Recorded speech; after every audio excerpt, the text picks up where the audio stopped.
Muy bien, el día de hoy vamos a arrancar con lo que vendría siendo el capítulo 35 de la Reforma Monástica.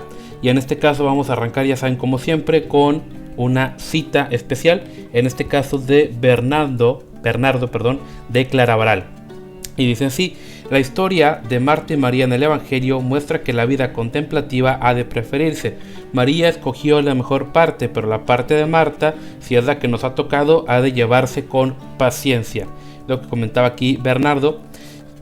Y antes de comenzar, ya saben que siempre vemos un poquito de contexto en este ámbito. Y bueno, primeramente les quiero decir que en esta época, concretamente en la Edad Media, empieza un periodo, por así decirlo, muy especial, en el cual el trabajo empieza a visualizarse como algo malo. El trabajo empieza a visualizarse como algo negativo. El trabajo se ve como un castigo, ¿sí? Entonces la Iglesia Católica tomó la posición de que, bueno, ¿qué fue lo que Dios le ordenó a Adán en su momento cuando pues ellos cayeron, vaya, del jardín del Edén? Les dice, bueno, pues ahora te vas a ganar el pan con el sudor de tu frente. Esto se interpretó como que el trabajo era una maldición, ¿sí? Entonces la Iglesia Católica y muchos monjes en esta época empezaron a ver de que no, cómo yo me voy a ensuciar las manos trabajando, como yo, que soy sacerdote, que soy obispo, que tengo un cargo en la iglesia, me voy a meter en labores manuales. Entonces eso está mal, ¿sí?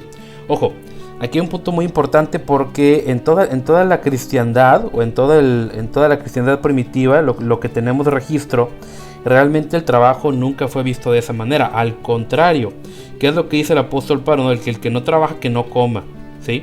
O sea, el trabajo es algo necesario, el trabajo es algo que Dios puso, y de hecho en el jardín del Edén no podemos encontrar otra cosa más distinta, porque incluso antes de que Adán y Eva cayeran, ¿qué nos dice la Biblia ahí que hizo Adán?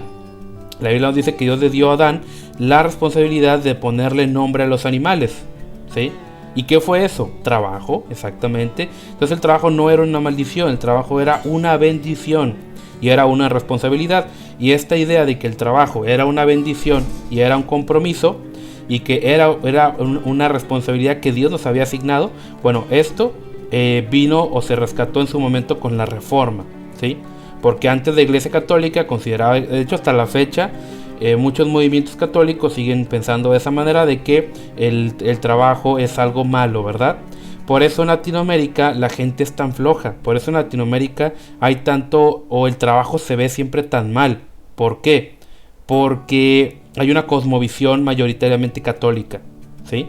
Entonces hay que vencer con eso, ¿vaya? Hay que dejar eso en el pasado.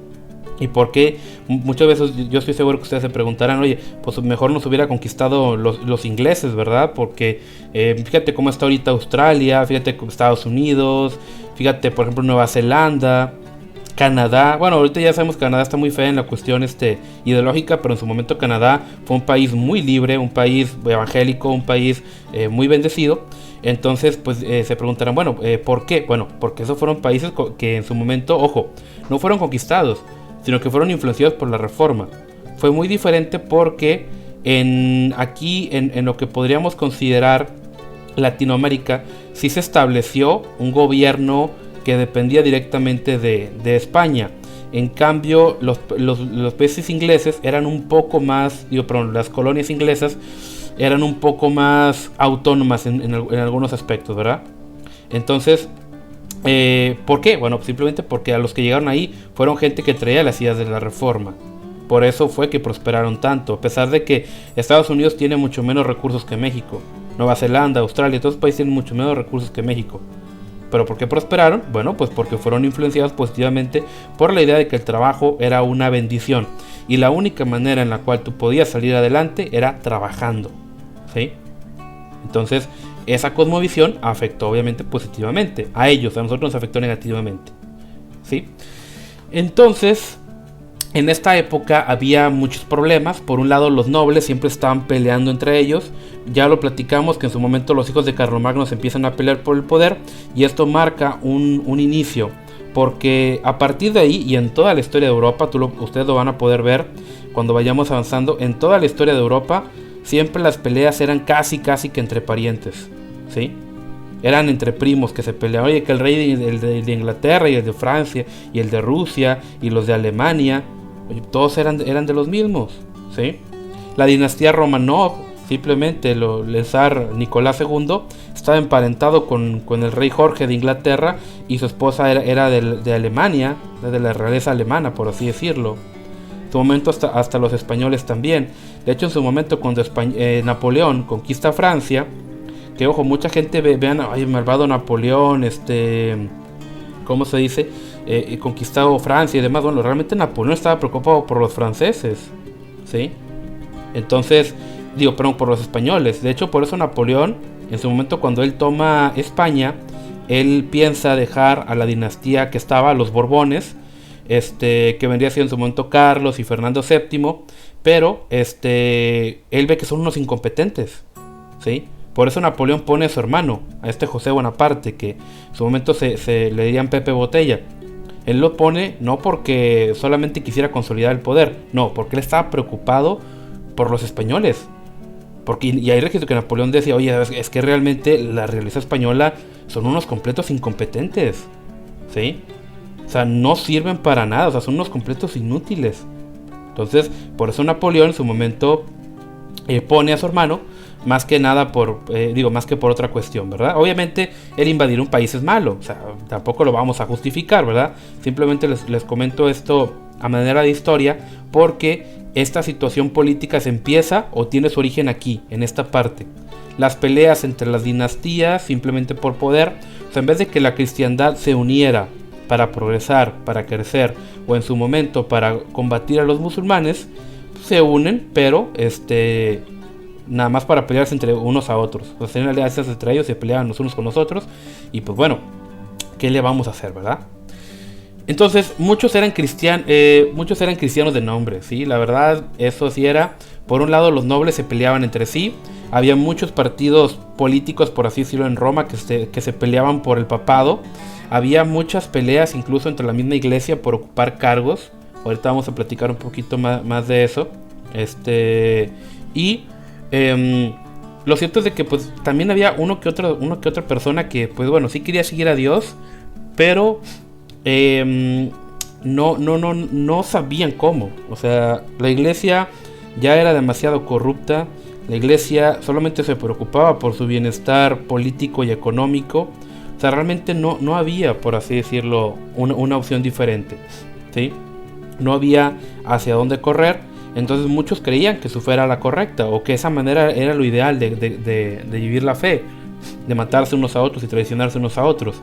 En su momento, así como Pablo, él creía que matar cristianos estaba bien, así mucha gente pensaba que lo que le decía la Iglesia Católica estaba bien, porque en su momento no conocían de la Biblia. Recordemos que la última traducción que teníamos de la Biblia era la Vulgata Latina, que había traducido Jerónimo de Estragón, o San Jerónimo, como lo conocen los católicos, pero esa se había quedado en el latín.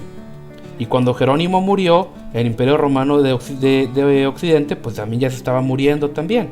Entonces, ya nadie hablaba latín casi. Entonces, ¿quién podía leer la Biblia? ¿Quién enseñaba cuando no había casi universidades? Los que podían ir, en ese caso, las escuelas eran para los nobles, o eran los seminarios para los monjes, sacerdotes, pero pues hasta ahí. ¿Cómo la gente común podía aprender cuando las misas se daban en latín y la gente no hablaba latín? ¿Sí? Entonces, o sea, aquí vemos un problema muy grave de fe, de espiritualidad, pero como lo comentaba aquí Justo González, el culpar solamente a la gente pues sería algo muy inexacto, o algo muy irresponsable, porque muchos no sabían que estaban mal y no había quien los ayudara, ¿sí? Ahora entramos en otra cuestión. ¿Cómo se dice? Entramos también en otra cuestión de que, oye, ¿fueron salvos o no fueron salvos? No lo sé y no lo podemos saber, ¿sí? Entonces, por ese lado, pues sí podemos decir que como cristianos nos debe servir esto como experiencia para aprender, ¿sí? Para visualizar mejor la historia. Porque muchos veían, por así decirlo, y ojo, en este momento la fe se ve como el mejor refugio, por así decirlo, porque mucha gente vivía en la miseria, o sea, realmente vivían en una situación extremadamente complicada, muy difícil, mucha pobreza, mucha miseria, mucha ignorancia, mucha violencia. Entonces, la fe era lo único que les quedaba, ¿sí? Entonces, por eso también el cristianismo se consolidó en Europa, porque no había para dónde correr, ¿sí? O sea, no había otra opción en su momento. Entonces, mucha gente pues veía el cielo como su única esperanza. Decían, pues es que la vida es miserable, o sea, la vida realmente es un asco. Hemos visto, y les recomiendo que vean documentales de la Edad Media, se vivía una situación realmente terrible. O sea, incluso había zonas en las que si tú tenías cucarachas en tu casa, era un sinónimo de lujo, ¿sí? ¿Por qué? Porque si había cucarachas en tu casa es porque había comida, ¿sí? Entonces era un lujo decir que tenías cucarachas en tu casa, o sea, imagínense, ¿sí? Por ejemplo, el término guardarropa viene de wardrobe, que en su momento la ropa la guardaban cerca de los lugares donde la gente orinaba, porque la orina, al tener un olor muy fuerte, tener una concentración muy alta de amoníaco, ahuyentaba a las pulgas y a los piojos de la ropa, ¿sí? O sea, imagínense. Entonces, y ojo, es cierto que mucha gente no se bañaba, la higiene en aquella época era una higiene muy limitada, ¿sí? Porque muchos iban con la finta de que no ves que bañarse es pecado, o de que se te van a meter demonios si te bañas con agua caliente, ¿verdad? Cosa que los judíos y los musulmanes no hacían, Los judíos y los musulmanes eran muy higiénicos. De hecho, bueno, ya lo veremos, una pequeña anécdota. Cuando llegaron los españoles a México, bueno, a Latinoamérica, muchos pueblos indígenas les ponían incienso. Y la gente, como el incienso en Europa era considerado algo ritual, era considerado algo, vamos a llamarlo así, de adoración, muchos decían, mira, los indígenas nos están adorando. Mira, los indígenas nos están rindiendo culto, creen que somos sus dioses, ¿verdad? Pero lo cierto es que los españoles apestaban tanto que los indígenas iban y les ponían incienso porque ya no aguantaban el olor. O sea, era por eso, no era porque lo estuvieran adorando. De hecho, ahorita ha habido investigaciones muy serias que dicen que esa idea de que consideraron dioses a los españoles como que no era tan cierta. O sea, ya se está poniendo en tela de juicio eso, Porque, repito, nos quedamos con el relato de los españoles, no tenemos la otra parte. Entonces, sí, o sea, era algo muy sucio. De hecho, el emperador Moctezuma se bañaba 2 veces, se lavaban la ropa, sí hacían sacrificios humanos y demás, eso era algo terrible, pero eran más higiénicos, eso sí, desde ya he perdido, ¿verdad? Bueno, continuamos entonces, digo, esto nada más como contexto. Había obviamente tres ramas. Estaba la nobleza, que se peleaban entre ellos por poder, estaba la iglesia, que se peleaban entre ellos por poder, y estaba el pueblo, que sufría por los abusos del poder y de la iglesia también. Entonces, mucha gente veía, como les comentaba, en vías de escape la guerra, las invasiones y demás. Había mucho conflicto, había muchas peleas entre ellos. Entonces obviamente la gente manipulaba, y aquí se empiezan a dar todas estas ideas o todas estas interpretaciones malas, por así decirlo, de la guerra justa. Recordemos que Agustín en su momento propuso una guerra justa, que él dice, oye, pues el imperio antes era pagano y peleaba pues contra sus enemigos. Ahora el imperio es cristiano, pero ¿cómo el cristiano tiene que reaccionar ante la violencia? Bueno, si el imperio es cristiano, el imperio debe pelear, sí puede hacer una guerra, pero la guerra debe ser justa. O sea, el imperio no debe pelear solamente por obtener riquezas o por tener tierras o por someter. No, el imperio debe pelear para defenderse, ¿sí? Y la primera opción que debe hacer es la paz. O sea, yo peleo, pero no peleo para conquistar, sino para establecer una paz. Y cuando haya una guerra, yo no debo de matar por matar, tengo que ser humano. Y si el enemigo se rinde, tengo que aceptar su rendición. No puedo ser abusivo, ¿sí? Eso es lo que Agustín proponía. Y él decía, la guerra solamente debe ser iniciada por personas justas, por personas íntegras, ¿sí?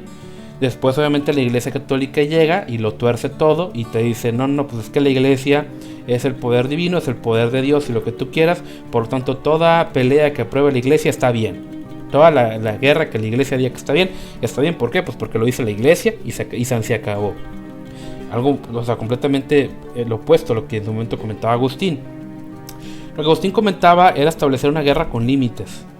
Pero ¿qué es lo que pasaba? Como el Papa era elegido por gente de partidos, o el papa era puesto ahí porque envenenaban al anterior, o porque mataban al que ya se había quedado, o porque lo había puesto un emperador, o porque había intrigas políticas. Oye, pues obviamente el papa pues decía, sabes que vamos a ahora yo estoy con el partido tal, bueno, a la guerra que haga tal familia está bien, y la guerra que hagan estos otros está mal. Les recomiendo mucho que vean la serie de los Borgias. Es una serie muy realista, es una serie muy buena, porque te muestra todas las realidades de lo que pasaba en la Iglesia Católica en aquellos tiempos, de hecho también hay un documental muy bueno que se llama El reinado de las prostitutas. Que ojo, en ese documental participaron hasta muchos católicos, hablando de los abusos de la iglesia. Se le conoció como el reinado de las prostitutas porque habla de todo este periodo en el cual literalmente el poder religioso se prostituía ante el poder político y viceversa. O sea, había como que una sinergia. Cada vez los ricos tenían más, cada vez los pobres tenían menos, y cada vez la iglesia abusaba más de su poder para pues al final de cuentas llenarse los bolsillos de dinero, ¿verdad? Entonces, en este momento, pues cuando llegan las invasiones húngaras, las invasiones de los normandos, de los sarracenos en Italia, el pecado empieza a aumentar y la iglesia empieza a ofrecer, entre comillas, un medio de expiación, ¿sí? Aquí empieza todo ese tema también de las famosas indulgencias, empieza también el auge de esto del confesionario y demás, ¿verdad? Porque, pues como podremos ver, el confesionario no tiene un origen, se empieza a desarrollar más o menos en esta época, así como lo conocemos, porque el confesionario no es algo bíblico, el confesionario no es algo que estuviera como tal en la Biblia, o sea, es más algo que viene de Babilonia. El confesionario era un método en el cual los reyes de Babilonia obtenían información de la gente para saber a quiénes castigar y a quiénes vigilar más, ¿sí? Entonces, por ejemplo, el noble que mataba a su pariente en el campo de batalla, o el obispo o el religioso que tenía ambición y cometía un crimen, bueno, pues encontraba remedio en los sacramentos de la iglesia y así lograba subsistir.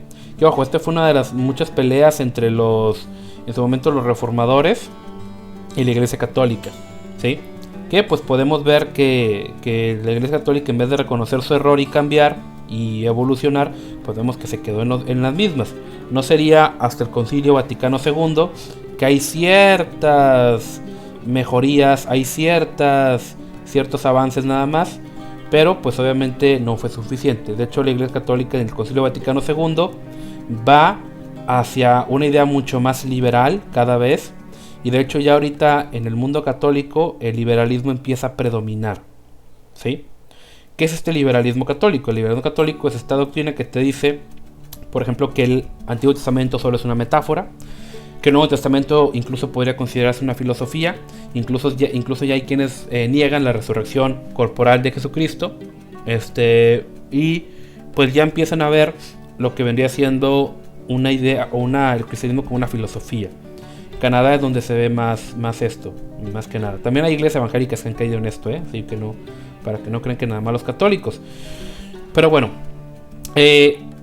continuamos con nuestra idea. En esta ocasión, también vemos cómo surge una idea, surge una opción, una propuesta ante toda esta incertidumbre, que vendrían siendo en su momento pues los monasterios, ¿verdad? Los monasterios representan una propuesta diferente para todos aquellos que están hartos ya de ver tanto pecado, tanta inmundicia, y que pues en teoría se quieren acercar a Dios, ¿verdad? Entonces, por este caso, pues sí, muchos ven en esta, ¿cómo decirlo?, en los monasterios una opción diferente, solamente que los monasterios también se empezaron a corromper. ¿Por qué? Porque en su momento la institución, por así decirlo, religiosa, empieza un proceso de degeneración en el cual, si bien los monasterios antes eran un lugar de meditación, de buscar a Dios, de paz, poco a poco se empiezan a volver en lugares cada vez más opulentos, en lugares cada vez más entregados a la avaricia, entregados al desorden, a la búsqueda del poder y en muchos casos hasta la degeneración, ¿sí? Por ejemplo, uno de los casos muy marcados, muy buenos que tenemos hoy en día es el libro de Charles Chiniquy, que se llama 50 años en la iglesia de Roma.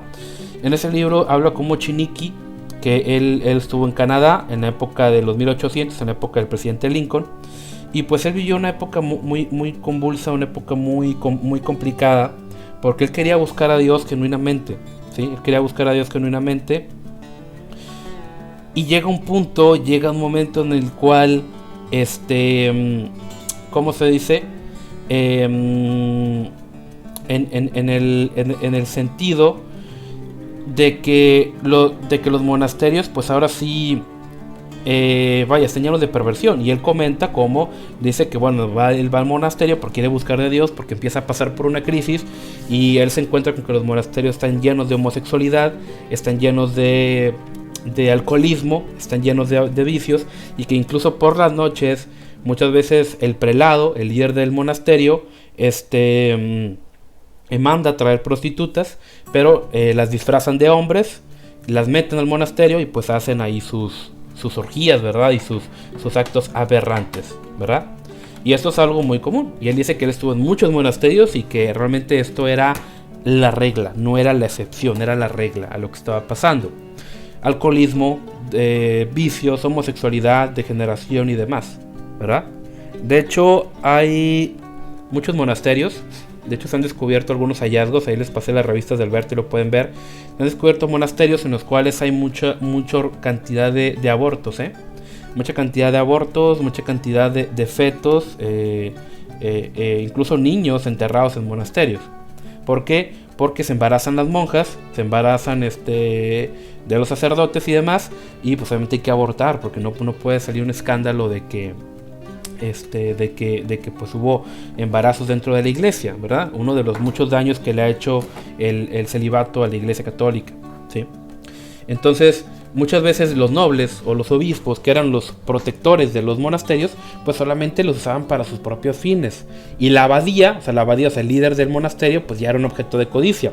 Y entonces muchos llegaron a ser abades mediante la simonía, que es la simonía, la compra de cargos eclesiásticos. Es decir, como si alguien pagara para ser pastor, o si alguien pagara para ser obispo y demás. Eso es la simonía, comprar un cargo dentro de la iglesia, ¿verdad? O el homicidio, incluso hubo muchos homicidios para poder llegar. Oye, ¿sabes qué? Está entre él y yo para poder llegar a la abadía. Bueno, pues lo mato y ya quedo yo, ¿sí?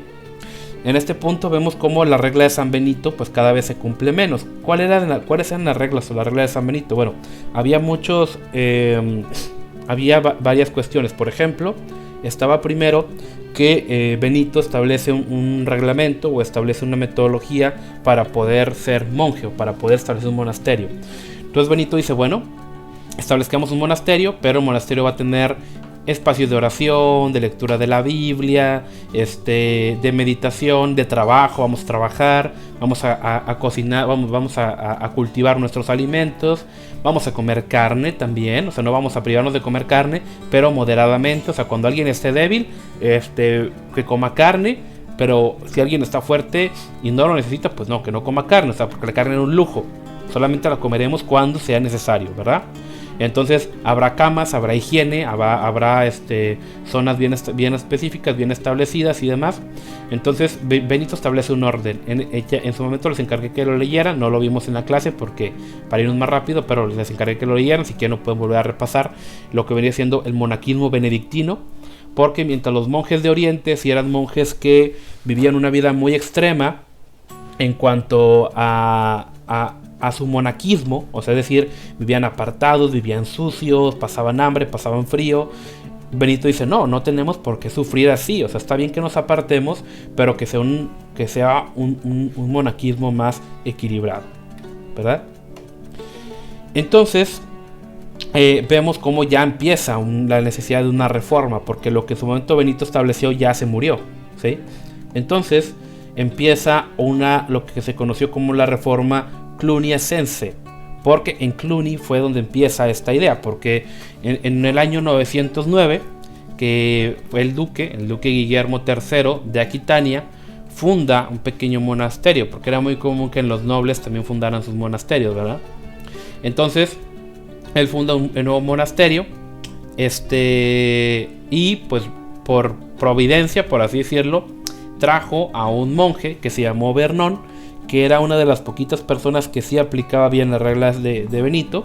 Entonces, en sus propios esfuerzos, él empieza a reformar, empieza a profundizar, a promover la reforma de los monasterios. Entonces Bernón le pide a Guillermo de que, ¿sabes qué? Pues concédeme o dame para fundar un lugar que se llame Cluny, ¿sí? Que era el lugar donde Guillermo le gustaba cazar. Accede y le concede pues al nuevo monasterio las tierras aledañas para que se pudieran sustentar. Entonces, lo cierto es de que era muy común que en aquella época los nobles fueran los dueños del monasterio. Pero en su momento Guillermo lo que hace es de que dona las tierras a Pedro y a Pablo, ¿sí? Entonces lo que hace es de que pone la comunidad bajo la protección directa del Vaticano, de la Santa Sede, entre comillas, ¿verdad? Entonces, ojo, pero fíjense lo que él hace. Dice, ok, este monasterio no va a estar bajo mi mando. O sea, es decir, si yo me muero o si alguien pelea una guerra conmigo, no tiene por qué pelear este monasterio porque este monasterio no es mío, ¿sí? O sea, es de la Iglesia Católica.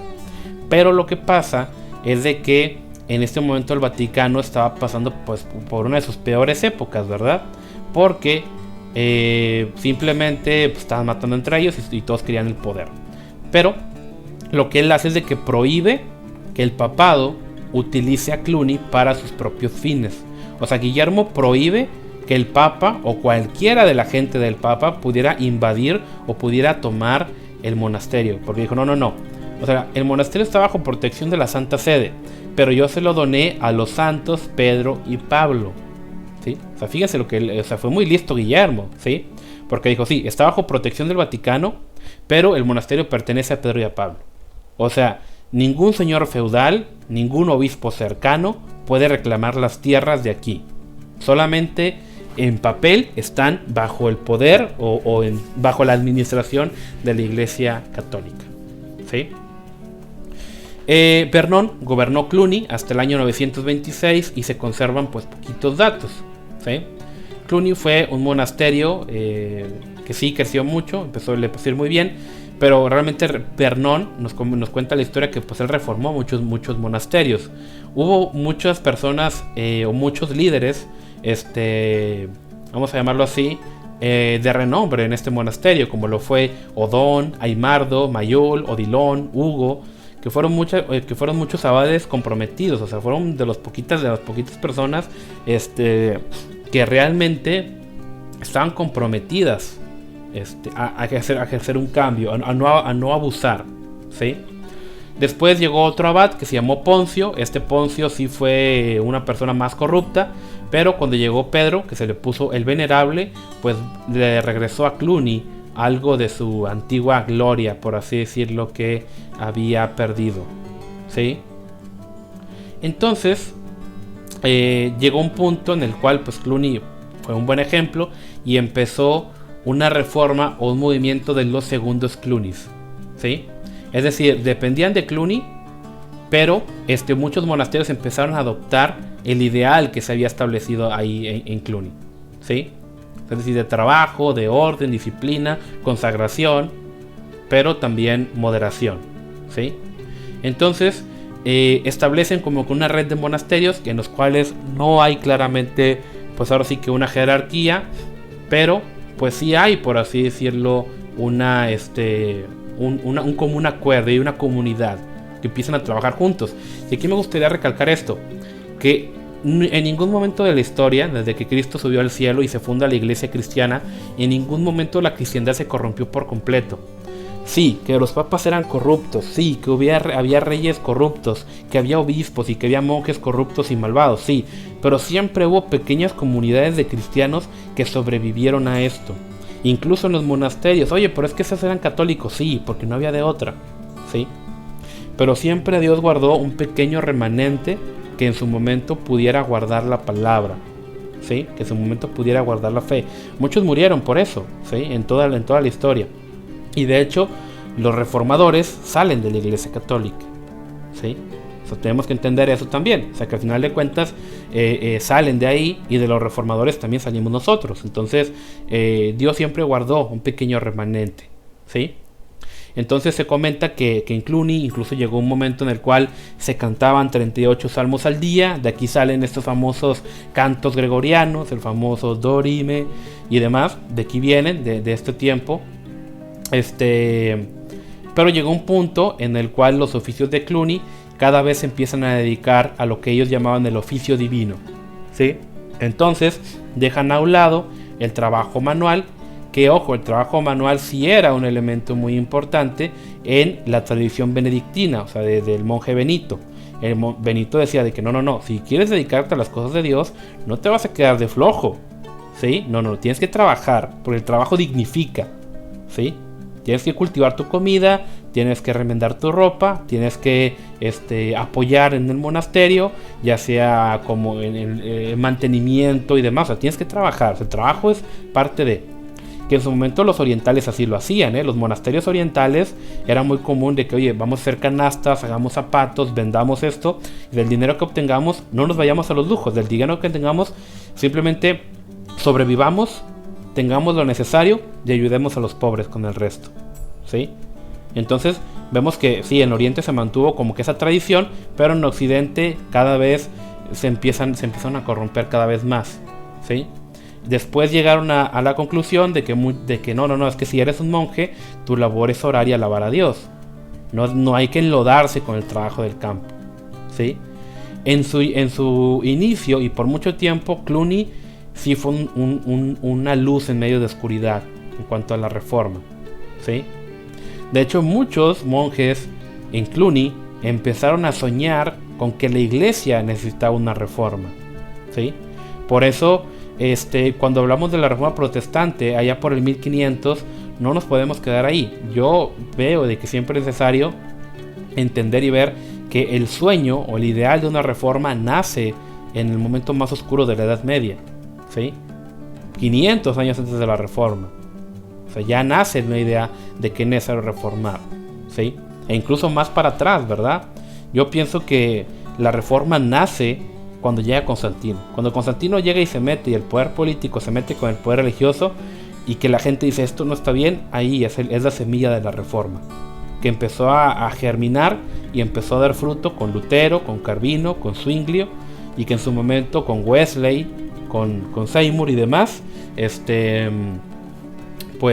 ya da como que su triunfo final, ¿verdad?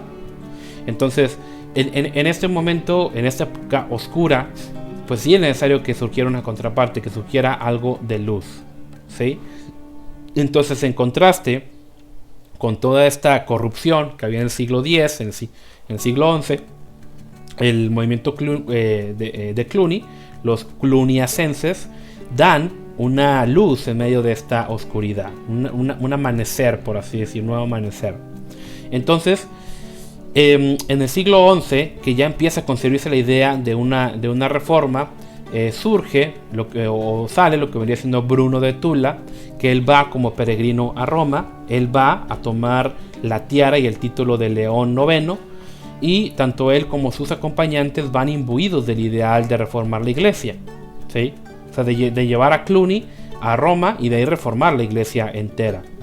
Ellos querían que los obispos estuvieran libres de toda deuda al poder civil, o sea, y que la simonía se quitara, o sea, es decir, la compra y cargos eclesiásticos y demás, porque era algo de lo principal de lo que hay que erradicar, ¿sí? Ojo, algunos tenían la idea de separar la iglesia y el Estado, o sea, ya traían esas ideas, ¿no? Ya de que el poder tenía que estar separado, que en decir nunca debió estar junto, pues fue un completo fracaso que estuvieran juntos, ¿verdad? Entonces algunos ya traían, por así decirlo, estas ideas. Entonces, otro tema también que obviamente tiene mucha relevancia, pues el tema del matrimonio de los clérigos, ¿sí? Porque, ojo, ya hablamos acerca de esto, de que por muchos años el celibato trataba de imponerse, y aquí me gustaría ver un poquito de historia por este lado, ¿sí? En su momento muchos clérigos estaban casados, muchos sacerdotes estaban casados, y estos reformadores querían hacer del celibato pues un elemento principal de este programa, por así decirlo. Obviamente esto estuvo mal, esto no es lo ideal, pero pues en su momento los monjes también le empiezan a exigir que todos los clérigos pues se mantengan célibes, ¿verdad? Entonces esta obediencia en su momento vino a ser un pilar del monaquismo, ¿verdad? Entonces, así como los monjes debían obediencia a sus superiores, toda la iglesia o toda la cristiandad pues debía obedecer al Papa, quien encabezaría esta nueva renovación. Repito, traían ideas nuevas, por así decirlo. Entonces,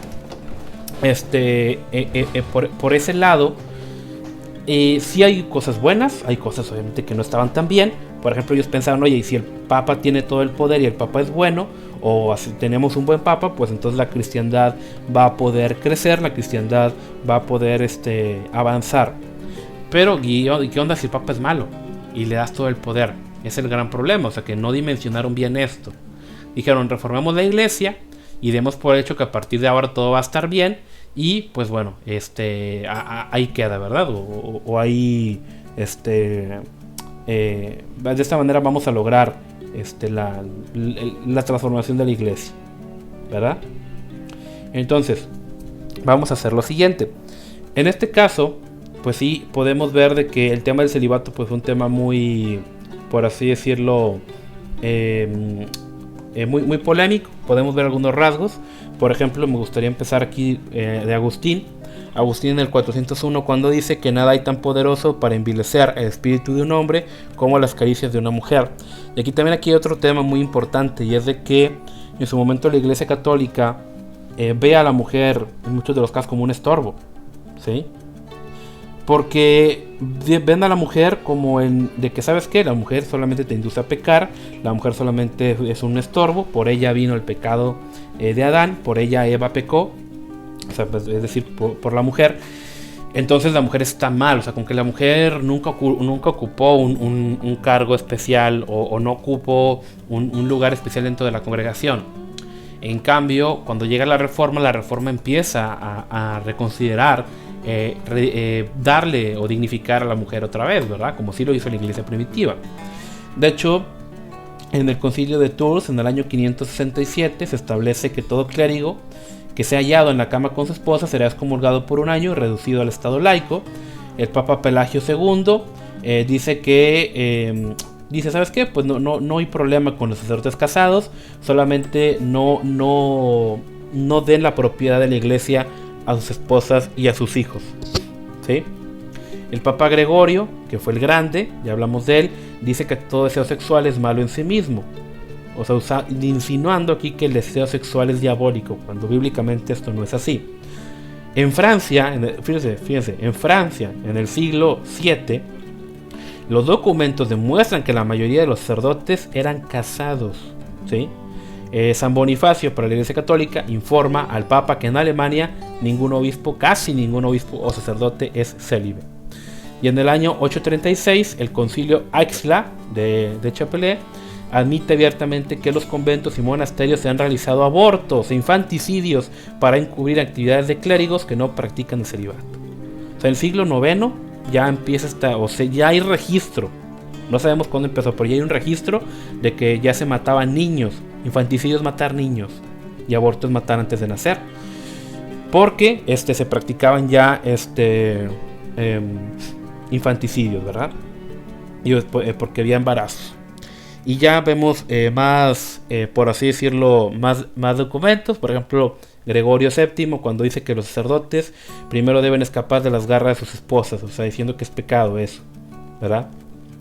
Papa Calixto II dice que los matrimonios clericales no son válidos, y el Papa Inocencio confirma que el decreto anterior del concilio. El obispo Pelagio se queja de que las mujeres son aún ordenadas y administran confesiones, ¿sí? O sea, hay todavía rastros en algunas comunidades eclesiásticas de que hay mujeres que tienen cargos en las iglesias, ¿sí? Entonces, esto es en el siglo XIV, o sea, no es algo tan antiguo, ¿eh? Entonces, dirás, caray, pero ¿cómo estuvo eso? ¿No que las mujeres no tenían puestos en la iglesia? Bueno, había comunidades muy castigadas en los que esto se veía mal. En la gran mayoría obviamente no, ¿verdad? Pero siempre hay como que esta idea de que, e incluso aquí vemos el Papa Urbano II hace vender a las esposas de los sacerdotes como esclavas y sus hijos son abandonados. O sea, fíjense cómo estuvo la situación ahí. Entonces, en su momento, también el 50% de los hombres, comenta aquí en Documenta Transición, que el 50% de los sacerdotes son hombres casados como tal y aceptados por la gente, ¿sí? Entonces, también llega un punto en el cual podemos ver que también, incluso el Papa Juan Pablo II, Juan Pablo II, que no tiene tanto, tiene menos de 20 años, ¿verdad? Que se murió, creo. Entonces, ¿qué es lo que él dijo? ¿Saben qué? Pues realmente no hay problema, que realmente no es indispensable y no es un dogma, no es una doctrina de que, pues, el celibato, o sea, como diciendo, reconsiderémoslo, ¿sí? Y bueno, mucha gente salió, no, el Papa está mal. Bueno, pues por algo él es el Papa y tú no, ¿verdad? Digo, a mí me da mucha risa cuando veo católicos criticando al Papa, de que no es que el Papa está mal. Bueno, pues él es el Papa, tú no. Y la doctrina católica es de que hay que someterte al Papa. ¿No te gusta? Pues salte de la Iglesia Católica, que haces ahí metido, ¿verdad? Entonces, ya llegamos a un punto en el cual la abadía, incluso de Cluny, pues se vuelve un templo lujoso, un templo suntuoso en Europa, y otras casas le siguen el mismo camino, ¿sí? Y gran parte, porque esta primera reforma que fracasa en el siglo XI, pues fracasó, fue por la riqueza de la iglesia, porque era tan rica que era muy difícil desentenderse de las intrigas y los pleitos entre los poderosos y tomar el partido de los oprimidos. O sea, la riqueza la corrompió enormemente a la iglesia. La riqueza corrompió enormemente a la iglesia, ¿sí?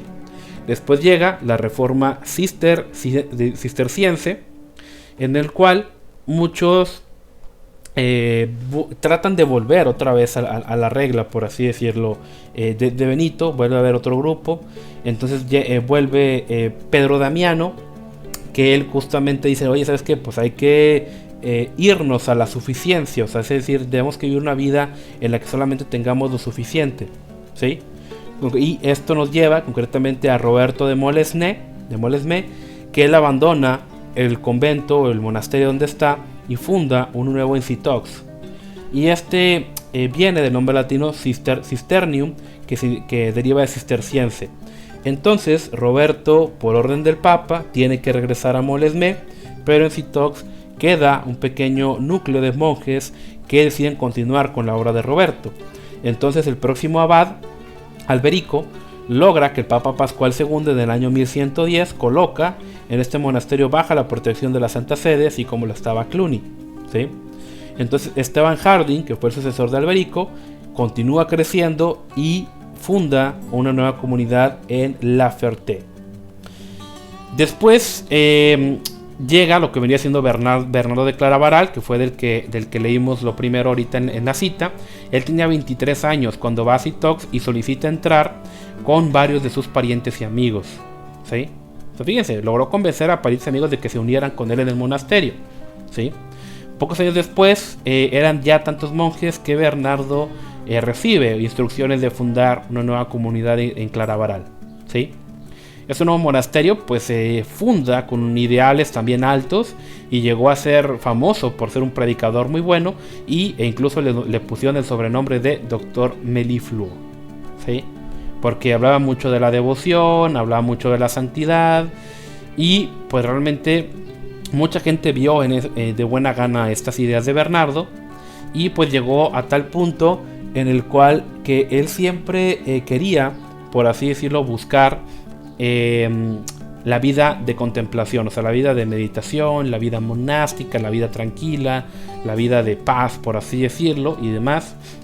Y pues llegó un punto en el cual Bernardo estaba tan metido en su meditación que cuando alguien comentó de que cerca de un lago pues habían estado caminando, Bernardo pregunta, oye, pues ¿qué lago?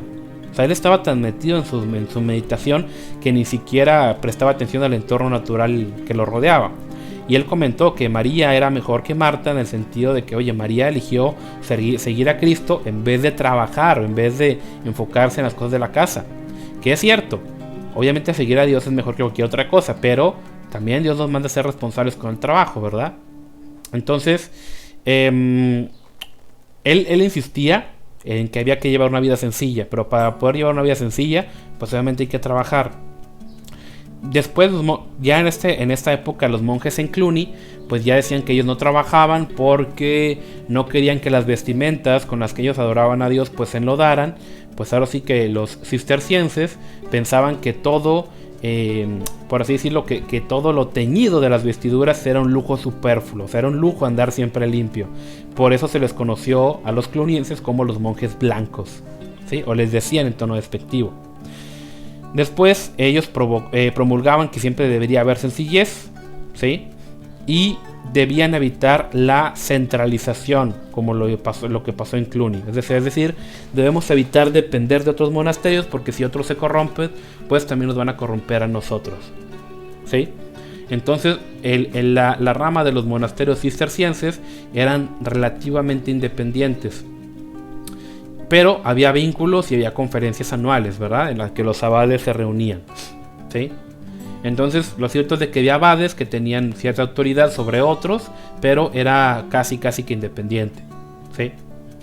Y pues lo cierto, aunque Bernardo, pues él creía que María era la mejor, pues él se vio obligado a tomar el papel de Marta. En muchos casos tuvo que dedicarse a resolver cuestiones políticas y eclesiásticas, promulgar el trabajo, etcétera, ¿verdad? Y pues en gran punto su personalidad impactó positivamente esta época, ¿verdad? Entonces, en este punto pues podemos ver cómo sí, Bernardo hizo algo muy loable, algo muy renombrable. Y pues ya como incluso él trabajó, o en su momento impactó como predicador en la Segunda Cruzada, ¿sí? Entonces, esto nos sirve para entender cómo la reforma monástica impactó o trajo un poco de luz, que a la postre incluso llegó a ser insuficiente, pero hubo periodos de luz, ¿sí? Entonces, ya estamos llegando al siglo X, al siglo XII, ¿sí? Ya en este momento vamos a entrar en lo que vendría siendo la reforma papal, ¿sí? O sea, cómo impactó en su momento también la reforma papal. Pues bueno, hasta aquí vamos a dejar esta parte. Espero que les haya servido. Recuerden ver y analizar todo lo que comentamos aquí y platicarlo la siguiente semana. Bueno, Dios los bendiga. Nos vemos en la próxima entrega.